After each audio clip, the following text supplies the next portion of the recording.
libelous ba yung sinabi ni Ka Eric? Ang tanong,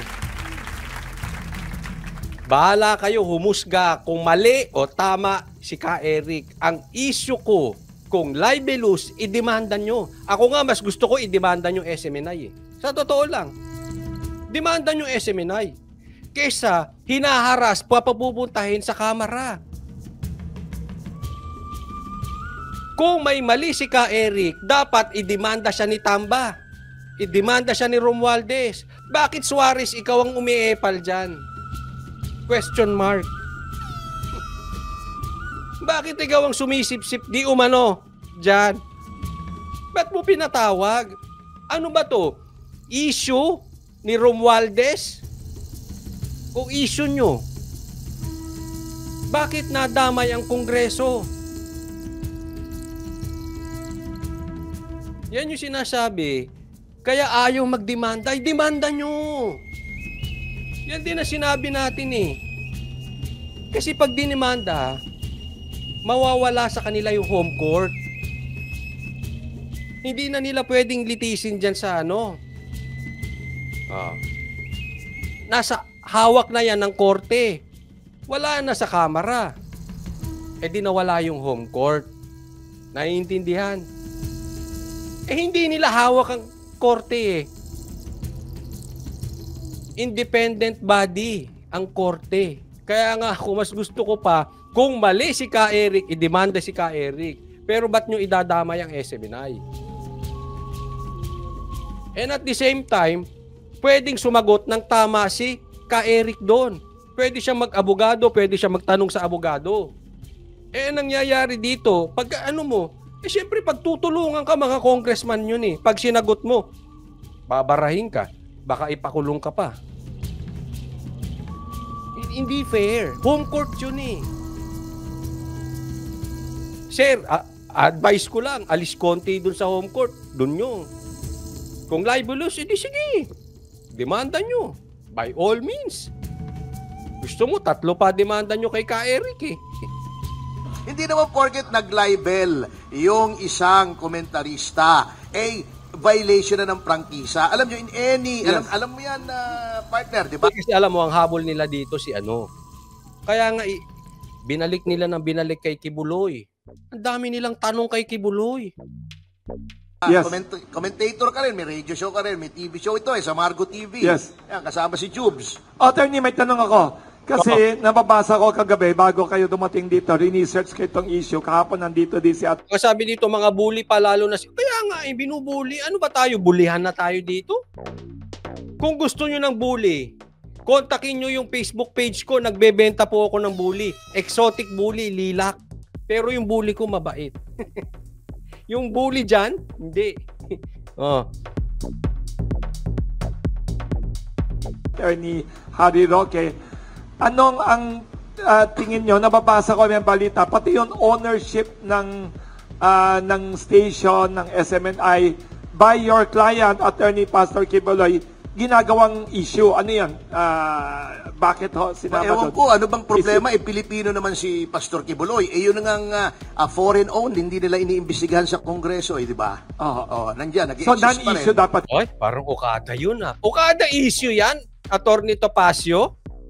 O yung foreign, ano daw, hindi tinatanong. O yung ba yung mga channel na may foreigners, ang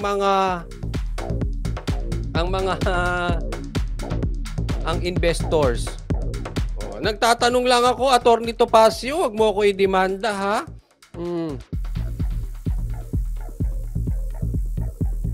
Ito. Oo, non-issue. Kahit na sinong yan. At saka yung ownership, alam nyo, yung mga commentators katulad namin, ako nasa Aliw TV 23 ako, saka DWIC. Maraming may opinion. Independence yang yung mga commentators nyo. Yung views ng komentarista are not the views of the station owner, of the franchise holder. May independence po kami. So unfair ito to your client, Pastor Kibuloy, na sinasama pangalan niya. Kasi mahirap dyan, hindi mo pwedeng banatan ng ganito eh. Naiintindihan ko si Ka Eric, medyo lumaylo siya. Kahit sino namang napunta ron, lalaylo ka, teritoryo nila yun eh. demanda na lang. Makakasagot doon. Na, not related to the issue at all, ganyan ba? Yes, oo. Ano naman kinalaman? May kalayaan po kami. Katulad sa DWIC, may mga kasama ko ron. Ay, oo. Depensa nila si ganito. Ako, Napaka-political. kinikriticize ko yun. Oo. Ganito. Meron doon. Kaya alam mo, dapat magkaisa na. Ha? Tayo mga oposisyon, wag na tayong magbanatan. Magkaisa na tayo. At saka kung kahit kayo naman ay hindi oposisyon, alam mo, dapat magkaisa tayo kahit ano pa kulay. Hindi dapat naaawat yung ating karapatang magsalita. Wag. Ano po yan eh? Illegal po yun. Laging nire-report yung ginagawa ni Speaker. Ako, minsan binabatikos ko si Speaker. Tapos ang tanong nila, no, answer me, yes or no. Ano ka? Hindi na pwede mag-explain? Kaya nga, sabi, anong klase ito? Sabi, paano ka makakasagot? Paano kung tanungin, Coach Oli, bakla ka ba o tomboy? Wala. Lalaki. No, I'm not asking you kung lalaki ka. Ang tanong ko, bakla ka o tomboy? Ganun ang gusto nila, yes or no eh.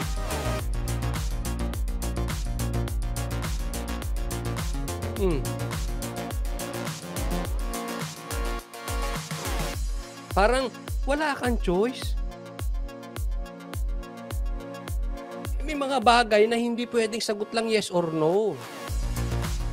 Ito si Franz Castro nag-abogaduhan pa. No, I'm not asking kung abogado ka ni ano, yes or no, yes or no. Pagdating sa huli, panuorin nyo. Ano ko yun, pinost ko sa YouTube ko. Ginawa siyang tanga ron. In my opinion nilecturan siya. Magkaiba po kasi ito. Ito magkaiba. Oo. Sa bandawuli sabi niya, oo. Thank you for that enlightenment. Kita mo, hindi mo alam.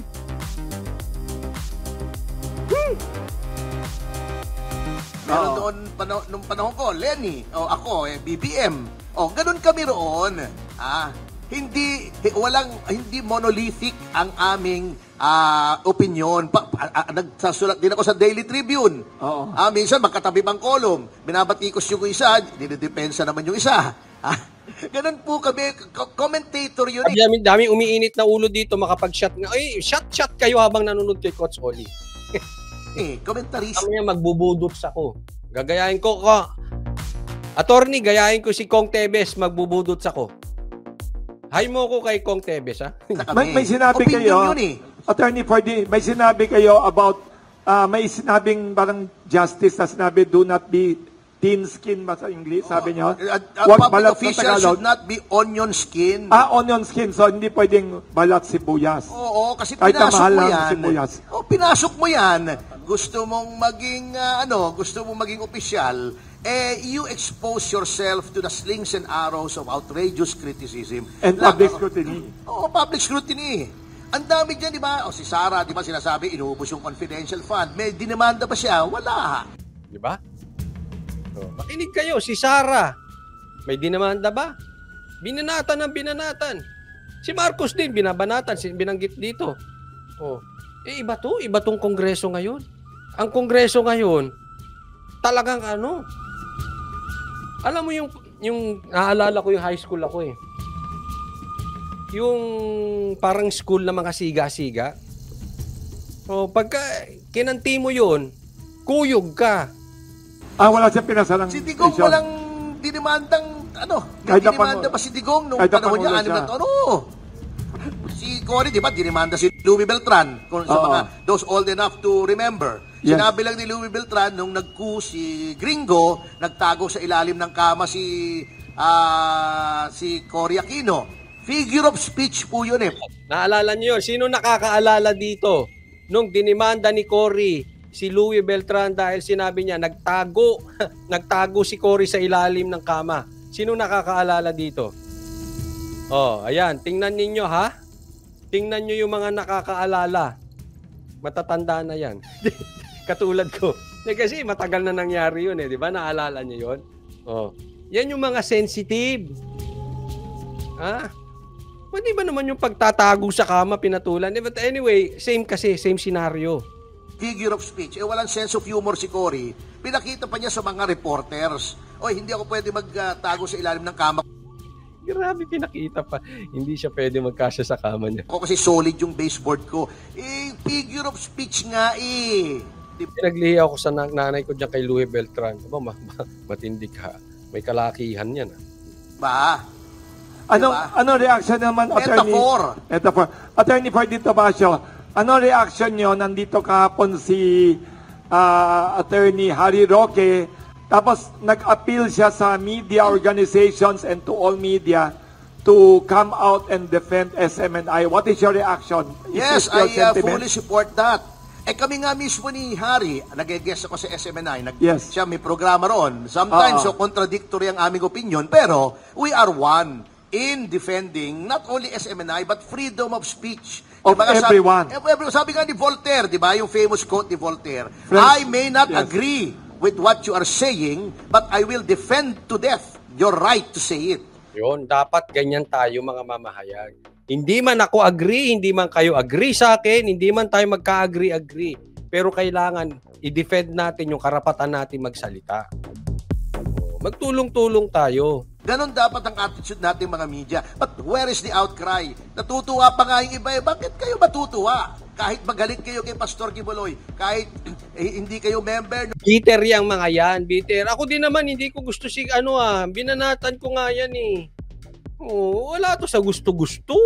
Pag tama-tama. Yung kingdom na pinangungunuhan niya, kahit nagdi-disagree kayo sa stand, na masyadong pro-administration, lalo na pro-BBM noong eleksyon, still miyembro ng press yan Ang sakit ng kalingkingan, dama ng buong katawan. May tanong naman ako, may nagtanong dito, what is your comment as a lawyer and as an anti-crime NGO na parang in general, ang media ng Pilipinas in the last few years have become very quiet and not like nung unang panahon na very vigilant, very critical. Ano sa tingin niyo? Totoo ba yan o sana hindi? Ikaw, Bardet? Rappler, ABS, apaka-critical nyo kay Duterte. Asan kayo ngayon? Ikaw working media ka rin Tumahimik ba ang media in general? Kasi nung ibang panahon, di ba, rambuks? Ano sa English? Rambuks ang media, very critical, and ano sa tingin niyo? Parang tahimik ba sa issue ito or sa ibang political and Roy Barnes, shout out sa iyo other issues? Hindi naman siguro tahimik, but ang problema pag political issue na, medyo doon nagkakaproblema But yung tungkol sa mga criminal cases, hindi naman nananahimik ang media. In fact, nag-uusap-usap nga kami, yung kaso po ni Catherine Camilon. Ang pinakasusi po talaga doon, na pwedeng ma-resolve agad yung kaso, yung driver po ni Major De Castro, yung Jeffrey Magpantay, sabi ko nga, hindi ko alam kung kamag-anak kita ko hindi, but kung nakikinig ka ngayon, sumurrender ka sa akin at sisiguraduhin ko na hindi ka maano at si Senator Tulfo nagbibigay ng 500,000 pesos doon sa makakapagturo kung nasaan po si Jeffrey. At kung nasaan man ito, dapat sumurrender na para matulukan na po itong issue na to, yung pagkawala po ni Catherine. Ang media, hindi po humihinto actually. But dito po sa issue na ito, dito sa SMNI, ang ini-scrutinize po nila kung ginamit ba ng istasyon ang kanilang pasilidad sa pag-disseminate ng mga maling impormasyon. Yun po ang inaalam nila But ginamit ba? Yung isang komentarista, halimbawa, pag nag-broadcast naman yan, mayroon pong disclaimer Di ba? Nadidinig natin, the views and opinion expressed therein. Pati mga dyaryo. Yung mga ibang dyaryo, opinion column sa dulo. These are the personal opinion of the writer, not of the institution or the newspaper. Ang inaano po nila dito is yung alleged violation ng istasyon sa Section 4 ng Republic Act 11422 na nagsasabi na yung grantee shall conform to the ethics of honest enterprise and not use stations or facilities for the dissemination of deliberately false information or willful misrepresentation to the detriment of the public interest. Ngayon, hindi natin mo question yung yung poder ng Kongreso pagdating dito sa ganitong investigasyon. Kanino pa natin itatanong? Ginisa po doon si Jeffrey Celis kahapon at kaya, doon, kahapon nagsimula yung kanilang hearing at seriously, may problema tayo pag ang politiko hindi na pwedeng tanungin. Ngayon, hindi natin sure kung talaga bang patanong, hindi na tayo magdi-decide kung talaga bang patanong yung sinabi ni Ka Eric or hindi. But the fact is, karapatan po ng mamamahayag na magsalita. Huwag natin ipagbawal yun. Hindi po kayo dapat sensitive, dapat po kayo ay pwedeng matanong, pwede kayong questionin. Ngayon, sabi ninyo, fake news si Ka Eric. Sabi nyo, fake news si Ka Eric. Okay? Let's assume fake news si Ka Eric. Pero, ang ganda po ng paliwanag dito ni Sas. Okay? Ito, tanong lang po. Tanong lang po ito sa inyo, mga kongresista. Tanong lang po ito sa inyo, Suarez. Totoo ba? Tama ba yung paliwanag ni Sas? Kasi ang sabi ni Sas, ilang milyon lang nga ang tamang nagastos nyo. Kaya sabi ninyo, fake news si Ka Eric. Naiintindihan? Kasi hindi totoo na ang travel expenses nyo ay nasa 2 million. At yan ang sinabi ni Ka Eric, di umano. Pero, ang nagastos lang ay ilang milyon lang. So malaki yung difference. Ang tanong, Suarez at mga iba pa kung sinong makakasagot, sinungaling ba si Sas o nagsasabi ng totoo? Ganun kasimple yun. Kasi kung tama si Sas, hindi fake news si Ka Eric. Dahil talagang hiningi ninyo yung 2 million. Ay, ba't ninyo nagagastos? Saan pupunta yan? Hindi po savings yun, ha? Tapos, humihingi kayo ng 1 billion plus sa 2024. Naintindihan, ha? Ang hinihingi ng budget na travel expenses ng Kamara ay nasa 1 billion daw plus. Hindi ko na ma-explain yung exact numbers. Ilang milyon lang yung nagastos nyo ngayon? Pagdating sa 2024, hihingi kayo ng bilyon? Ano yun, lokohan?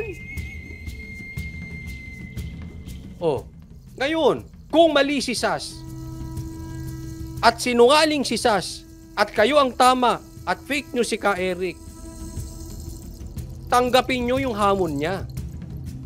Patawag nyo siya, sa kanya mismo galing. Pinost ko yan sa YouTube ko. Naghamon si Sas. Ako ang ipatawag nyo, uuwi ako dyan.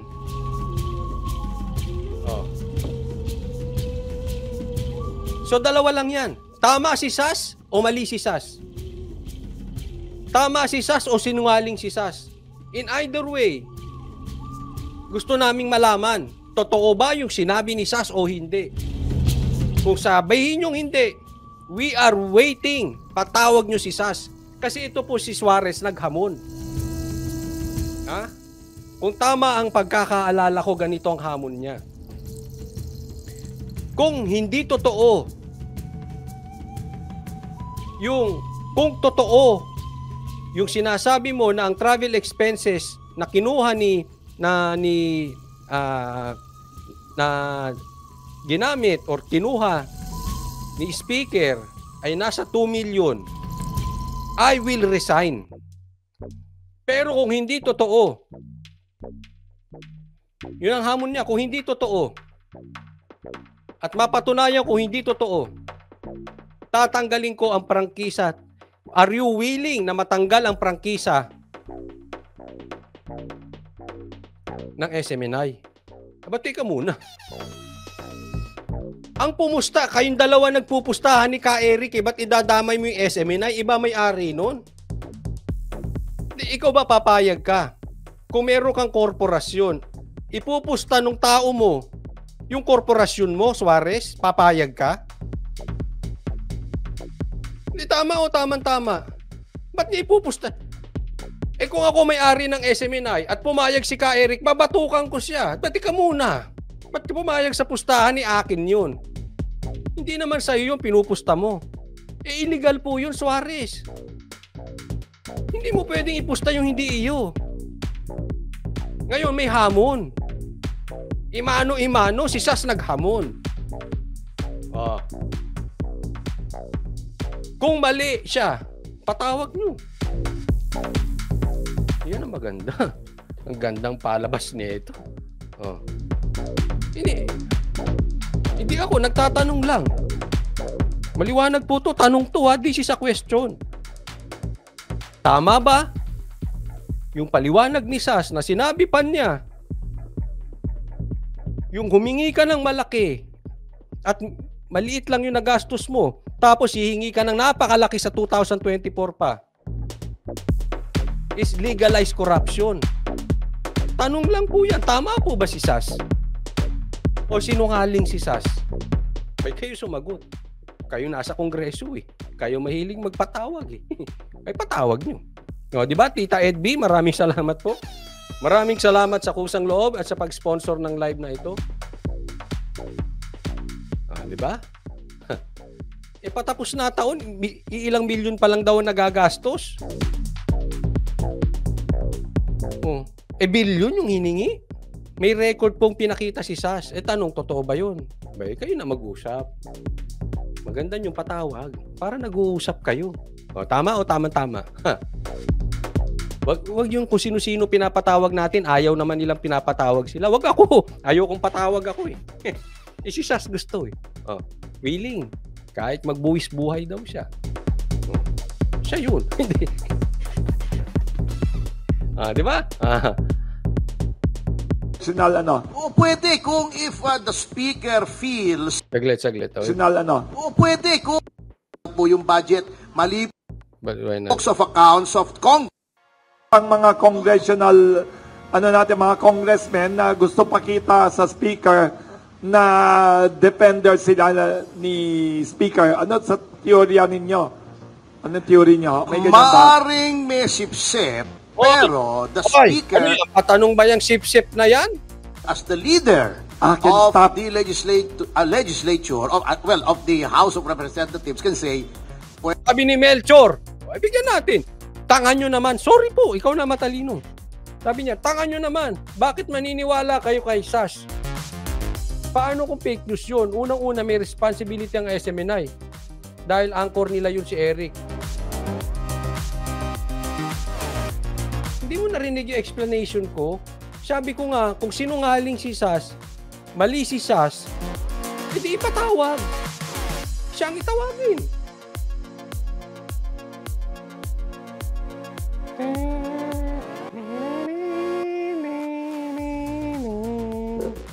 Kasi pag si Sas ang pinatawag ay magkakabukuhan talaga kayo.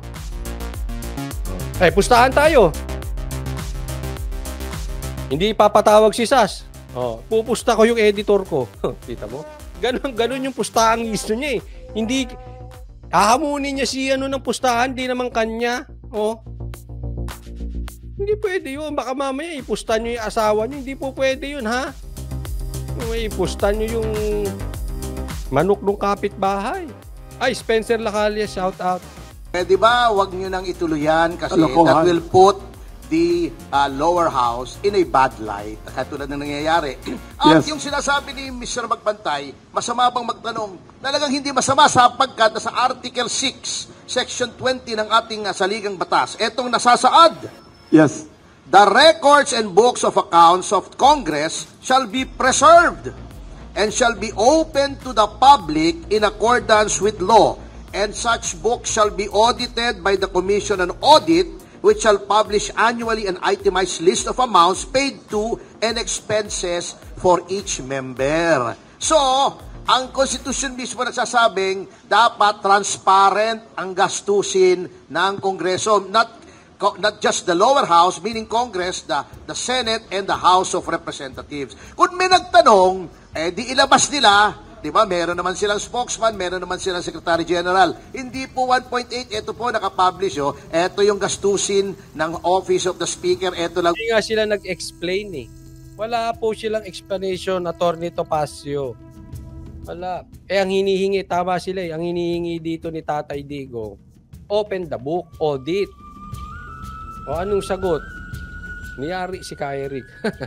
Po yung budget, mali po kayo. Pwede ba mag-erratum kayo? Kaya nga may erratum sa ating industriya, di ba? Sorry, nagkamali kami, hindi pala 1.8, 1.7 lang. Mga ganon, di ba? Oh. Kaya ang nangyari po dyan, sa binuking ni SAS, nilaglag. Ha? Parang lumalabas, nilaglag mismo ng Kongreso si Romualdez. Lumabas tuloy, nilabas ni SAS. Lumabas na, uy, ang laki pala ng hiningi ninyo. Ay, may tanong, kamo ano ang status ng libel law sa Pilipinas ngayon? Kasi may guest kami dito noon dumaan, di ko alam kung si Senator Loren Legarda o somebody, na gusto daw nila i-decriminalize ang libel law. What is the status of the libel law in the Philippines? Is it one legitimate way for the complainant to address yung 1.8 billion controversy imbes na congressional O pwede kung if the speaker feels na libel siya. libel siya, di ba? Libel is a public and malicious imputation of a vice or defect. Buhay ba ang libel law sa Pilipinas? Buhay. Kung ikaw ay talagang naniniwala kang ikaw ay na-offend, ikaw ay na-damage, ikaw ay nasaktan, pakita mo naman Legal yung leadership mo, wag mo namang gamitin yung iyong lower house as a bully pulpit, as a blunt instrument. Yes. Mag-resort ka sa Tanong ba yan, matindi ang akusasyon mo, Attorney Topacio? courts, kung saan patas ang lahat. Dito ayaw mong alisin sa bakuran mo Gusto mo doon sa teritoryo mo Yan, ito ha. Ito po yung sinabi niya dito na yung libel na nga. Kung may libel, edi demanda. Diba? Bakit madadamay ang prangkisa? At ito yung pagkakasabi niya na ni Atty. Topacio. May pangarap ata ito si Romualdez maging presidente. Okay lang naman yun Sabi ni Atty. Topacio, okay lang naman yun. Kung idol mo, si Mar Rojas, wala namang problema doon. Kaya lang, ang question dito ganito. Ngayon pa lang, na ikaw ay nag-aasam pa lang na maging presidente. Tanong lang po tanong. Nag-aasam pa lang maging presidente. Ganyan na ang asal. Ayaw nang mapuna. Gagawin pa na pangkuyog ang Congress. Anong klaseng magiging presidente ka? Yun po ang katanungan. Wala na lang dito pero napanood ko sinabi yan ni Atty. Topacio. Anong klaseng magiging presidente ka? Na pag may ganito, hindi pa presidente yan. What if naging presidente nga? Grabe. Grabe yung kalalabasan natin. Busal talaga ang bibig natin dito. So hindi that says a lot about your leadership So style. hindi patas pag ganyan. Ang mangyayari ito, hindi patas kasi iba ang korte, iba ang kongreso.